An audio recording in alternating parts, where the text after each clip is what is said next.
подкастымыздың қонағы Шахмурат Ордабаев. Мамандығым театр және кино актері. Pixar, Sony және басқа да әлемдік компаниялардың фильмдерінің қазақша дубляж режиссері. Дыбыстауын аяқтадым, дубляжын аяқтадым. Ой жұмбақ 2. Өз тілімізге жанашыр екенімізді осылай көрсете аламыз деп есептеймін. Қазақстандық бірнеше танымал әртістер қатысты, дыбыстауға кастингтен өтті. Біреуі 91 тобының орындаушысы Бейс және Бала. Үлкен біздің былайша айтқанда жарнамалық акциямыздың бірі болды. Титр деген кино тілімен айтқанда ескірген технология. Францияда Ресейдің фильм көрсетіп жатса, болмаса керісінше бірін-бірі түсіну үшін барлығын дыбыстамасы үшін субтитр берілген. Ол заңды біздің тіл қазақ тілі, тек қазаққа ғана керек, тек өзімізге ғана керек. Балаларымыздың тілін сақтайық. Сау болыңыздар.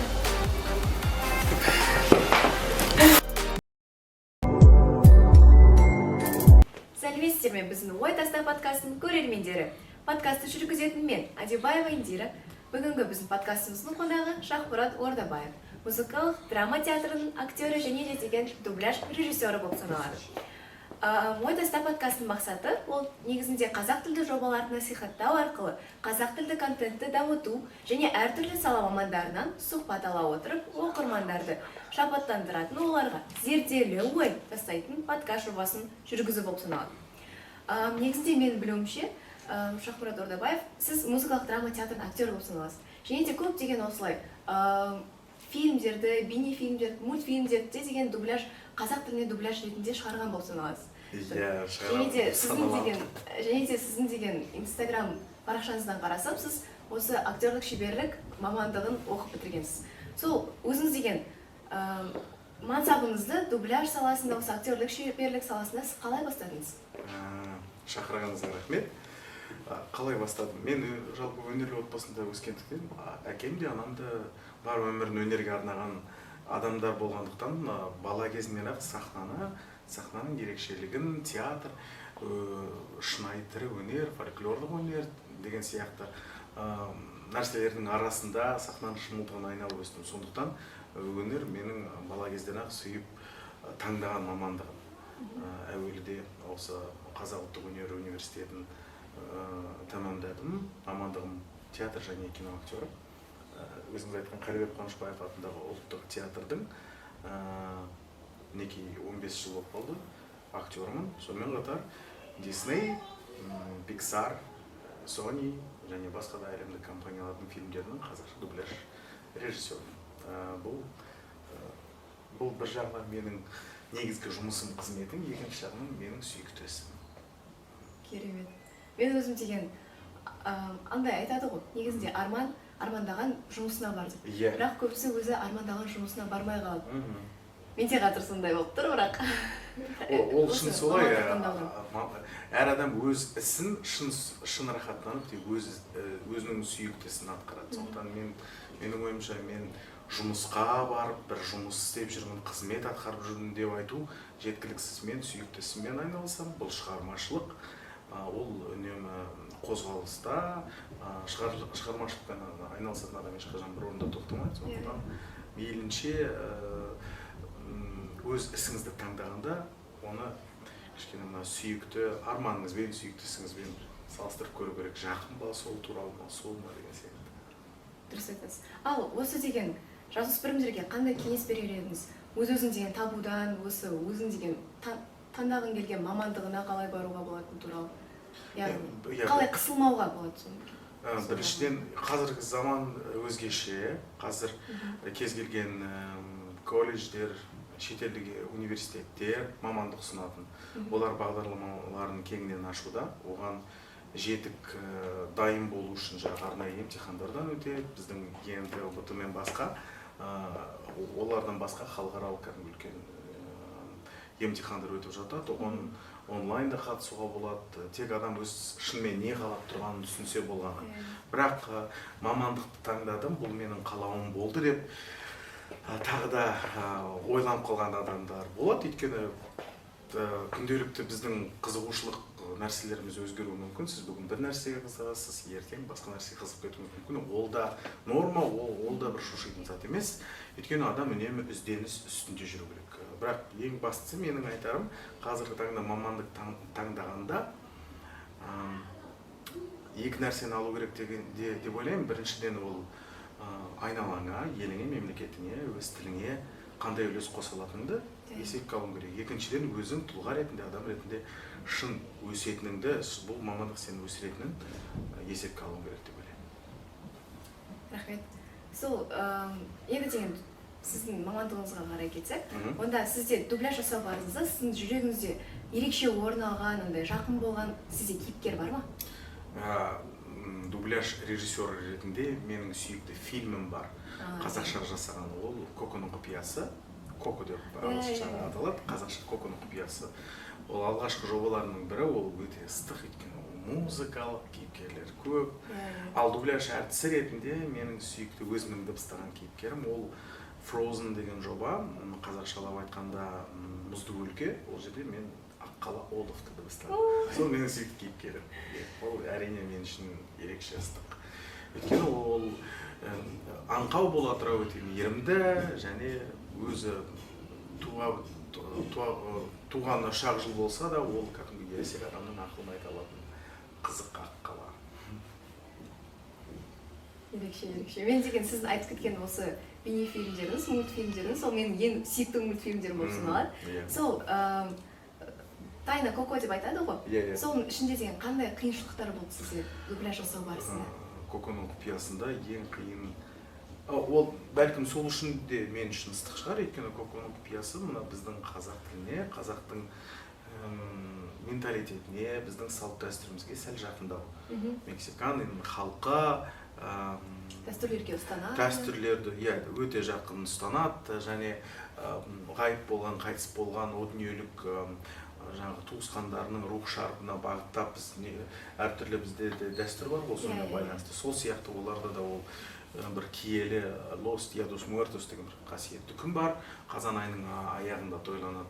Ол біздің көп жаңағы салт дәстүрімізге сай келеді және оны дыбыстаған кезде көп қолайлы, көп ыңғайлы сөздер мына өз тілімізде бар. Марқұм деген сөздер, бағыштау, тағзым ету деген сияқты қаза берсе көп. Ол біраз жыл бұрын жасалған жоба, бірақ десе де әлі де мен үшін ең ерекше ыстық жобалардың бірі. Міне осынысымен ол қызық және әрине жауапкершілік үлкен көрерменге, барша көрерменге,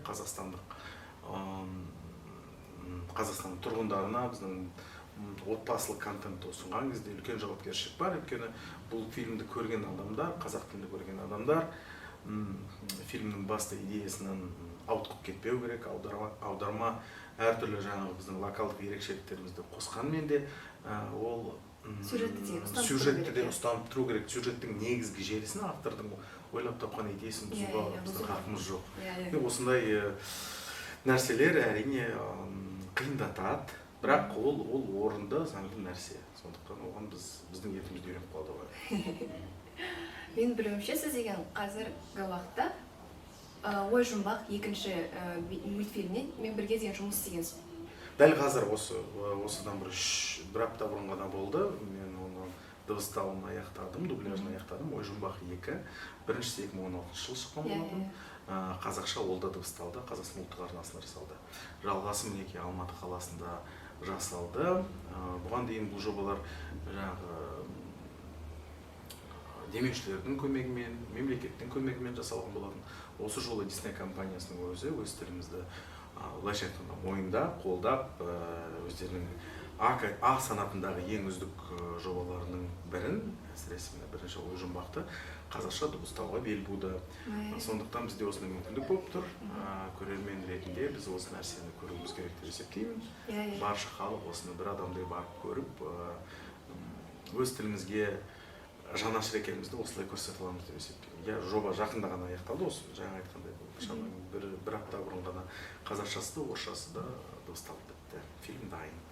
Сол жобамен жұмыс істеген кезде қандай қиыншылықтар туындады? Фильм екі тілде қатарынан дыбысталды. Екі тілде де дыбыстадым. Бір тілден екінші тілге ауысты. Оңай болған жоқ. Бірақ десе де мен үшін енді қазақ баласы және Қазақстанның азаматы ретінде мен үшін ең маңызды сәт, ол ең маңыздысы әрине ол қазақшасы. жауапкершілік жаңағы айтқандағыдай, және басты кейіпкер Райли, оның жаңағы санасында, енді санасында болып жатқан нәрсе ғой, ашу, үрей, қорқыныш, жиіркеніш деген сияқты кейіпкерлер. Сол кейіпкерлердің қатарына бірнеше жаңа жаңағы нелер қосылады, эмоциялар қосылады. Кейбір эмоциялар қазақшалап келгенде біздің енді менталитетіміз де ерекше, тәрбиеміз де ерекше, кейбір нәрсе бізге кішкене жат. Мысалы, Әнуи деген кейіпкер бар, орысша олар хандра деп берген. Ал бізде тура сол хандраны, сол Әнуиді беретін сөз жоқ, өйткені біздің шамасы біздің жаңағы халықтың ол тән емес эмоция шығар. Бірақ десе де әйтеуір жаңағы аудармашыларымыз әртүрлі варианттар ұсынып, біз енжарлық деген нәрсені қалдырдық. Бір жағынан жаңа сөз болып естілуі мүмкін, екінші жағынан ұмытылып қалған сөз болып естілуі мүмкін. Бәлкім осы бір көрермен мынау не туралы екен деп Google-дан іздесе, оның жауабын табар еді. Сонымен қатар жаңа үрейлердің бірі ол, жаңа эмоциялардың бірі ол үрей және қызғаныш. Қызғаныш мынандай ғана кішкентай, кез келген адамның бойында қызғаныш бар, оны мойындайды. Осы мультфильм Райли қанша жерден мейірімді қыз болса да, оның бойында сәл де болса қызғаныш бар. Біз оны жаңағы мейлінше қазақша ойнатып көруге тырыстық. Және мен әдеттегідей әрбір жаңа қазақша жобаға бір кішігірім қазақша қалжыңдар қосып қоямын. Оны көрермен барғанда көре жатар, бірақ күлкілі болады деп есептеймін. Бір-екі сәт қосуға тырыстық.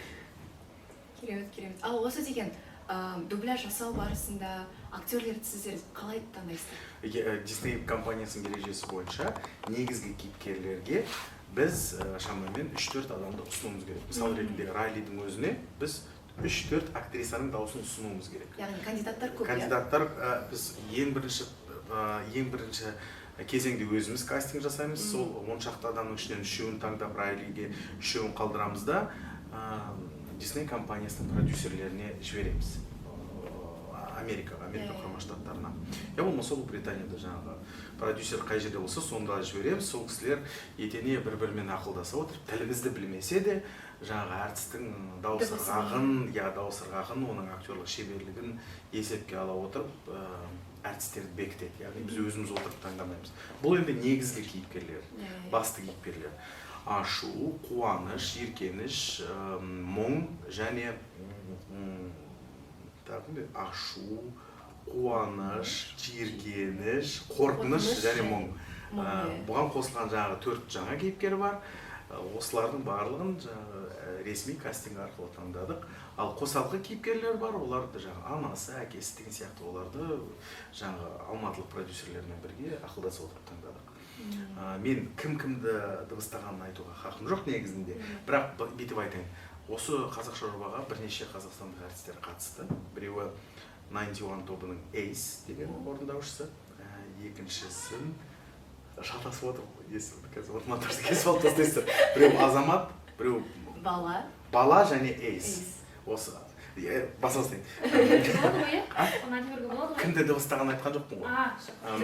Қазақстандық бірнеше танымал әртістер қатысты, дыбыстауға кастингтен өтті. Біреуі 91 тобының орындаушысы Ace және Бала.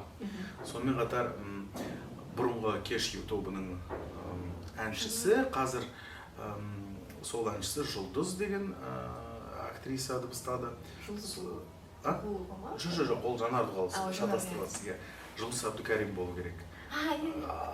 Жұлдыз Төлепберген қазір. Сонымен қатар тағы да бірнеше әртістер қатысты, дубляж әртістері, театр әртістері. Осы дубляж саласында тәжірибесі мол. Енді Құдай қаласа, премьерасы жақындаған кезде осы кісілер барынша жария салуға көмектеседі. Неге қазақша жобасы шығады, келіңіздер, көріңіздер деген үлкен біздің былайша айтқанда жарнамалық акциямыздың бірі болды. Әрине керемет өкіміз. Сол, сіздер деген дубляжды ағылшын тілінен ағылшын тілінен қазақша аударамыз. Сол деген ағылшын тілінен қиындықтар қандай болып келеді? Қиындық көп. Екі түрлі тіл, екі түрлі мемлекетте өскен бір-біріне мүлде ұқсамайтын тарихы әртүрлі адамдардың жасаған туындысы. Мысалы қазақ ағылшын тілді автор тек өзі автор ретінде өз үлесін қосты, жаңағы ойлап тапты. Ал қазақ тілді аудармашы ол ағылшын тілі авторының да ағылшын тілінде білу керек, және сол елде тұратын автордың ойына бұл қайдан келді, мынаны неге меңзеп тұр, мынаны не деп айтып тұр, бұл не қылған құпия деп оның барлығының сырын ашу керек. Сондықтан біздің аудармашылар мейлінше жан-жақты болуға тырысады. Бірақ қазақ тілінің аударуда, мәтінмен жұмыс істеуде ең қиын сәт ол аудару емес. Бізде үйлестіру деген бар. Мына кейіпкерлердің ауысы қимылдағанына липсинкке сай мәтінді келтіру. Аудара алатындар, ағылшыннан қазақшаға аударатын мамандар қазір көп жеткілікті, ол ешқандай бір қиындық туғызбайды. Қиындығы сол қазақша аударылған мәтінді кейіпкерлердің жаңағы аузына келтіру, үйлестіру, және сонымен қатар кішігірім редакция жасау. Яғни мұның барлығы ауызға келгенмен де көркем болып естілу керек. Көркем фильмнің туындының мәтіні ретінде естілу керек. Міне осы нәрсе сәл қиындау, бірақ бұл әр жобада кездесетін нәрсе. Бұл тек қана ой жұмбаққа қатысты емес, болашақта шығатын Муфаса, Моана фильмдерде осы қиындықтар болуы мүмкін. Ол әрдайым кездесетін нәрсе. Сондықтан аудармада бір соңды қатты қиындық болды деп айта алмаймын. Менің ойымша қиындықтар әлі алда. Осы жылдың аяғына дейін Арыстан патша фильмінің спин-оффы Муфаса деген фильм шығу керек. Ол және Моана фильмінің жалғасы шығу керек. Бұл екі фильмде де ән көп. Музыкалық фильм болғандықтан міне сол кезде мәтіннен қиындық басталады. Өйткені әннің өлеңін келістіру керек, буын, буын, бабуын, ауыз, бауыз деген сияқты соның барлығы үйлесімді болып тұр. Өте. Сондықтан ойдасын деген тыстамау керек сол ақылды. Дұрыс айтасыз.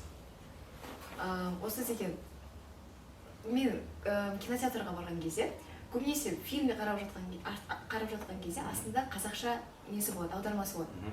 Ол көбінесе дұрыс емес аудармау. Субтитр, иә. Соған қалай қарайсыз? Мен оған қарсымын өз басым. Ол неліктен пайда болғаны белгілі. Бір жылдары заң, кино туралы, өнер туралы заң бар бізде Қазақстанда. Сол заңға өзгешілік енгізуге тырысты белгілі бір азаматтар. Фильмді, шетелден келетін фильмдер орысша, қазақша және басқа тілде көрсетілсін деген талап қойылды. Сол талапқа да еру үшін сөйте тұра кинотеатрларға, көрерменге де таңдау беру үшін әйтеуір бір амалын таптық деп осы субтитрді қайта енгізді. Бірақ менің білуімше субтитр деген кино тілімен айтқанда ескірген технология. Қазіргі таңда дыбыстау, дубляж жасау, кез келген нәрсе тіпті тифлоперевод арқылы беру неше түрлі технологиялар заманында көрерменге осындай фильм орысша болып жатқан, оның үстіне ілеспе мәтінді беру, оның үстіне қате мәтін беру, ол фильмге кері әсер туғызуы мүмкін көріп жатқан адамға. Сондықтан меніңше мейлі орысшасын таңдаса да ешқандай кедергісіз көрсін. Сіз мәтін оқу үшін киноға барғанда сіз фильмді көру үшін, содан бір ләззат алу үшін, рахаттану үшін барасыз. Сондықтан меніңше субтитр деген нәрсе әжептәуір кедергі жасайды. Ол неліктен пайда болған нәрсе? Европада Канн сияқты керемет кинофестивальдер болды. Сол кинофестивальдерге шетелдік фильмдер көп келді. Әртүрлі елдерден. Олар өз тілінде түсіреді. Сол фестивальдер, солардың қазылар алқасы фильмді тамашалап жатқанда не туралы екенін түсіну үшін ілеспе аударма жүріп жатады, субтитрлау. Мысал ретінде Францияда Ресейдің фильм көрсетіліп жатса, болмаса керісінше бірін-бірі түсіну үшін, барлығын дыбыстамасы үшін субтитр берілген. Ол заңды, бірақ ол дәуірде, ол заманда өтіп кетті. Сондықтан қазір меніңше бұл кішкене ескірген технология. Тек әлі де не үшін керек, мысалы құлақ естімейтін адамдарға ондай нәрсе әрине керек. Теледидар сонымен қамтамасыз етіп жатыр. Бірақ ол үшін аудармасы дұрыс болу керек деп. Дұрыс айтасыз, аудармасы дұрыс болу керек. Бірақ негізінде бұл жерде баса көктеп аударған адамды кінәлі қылуға да болмайды. Өйткені фильмнің мәтіні бөлек, ойы да бөлек автордың. Автордың ойы бөлек. Сонымен қатар мына субтитрда жасаған адамның мәтіні мен дубляжда қолданған мәтін екі түрлі болуы әбден мүмкін. Ол жаңалық емес. Сондықтан оған таңғалып отырудың еш қажеті жоқ. Мен өзім осындай оқиға болып қалды. кинотеатрда болып қараған кезде басқаша болып тұр. Маған да ол ұнамайды, ол кері әсер тудырады. Енді есесіне сіз ой жұмбақты қазақша тамашалауға барсаңыз, ол фильм ол залда орысша субтитр қосылу керек, заң сондай.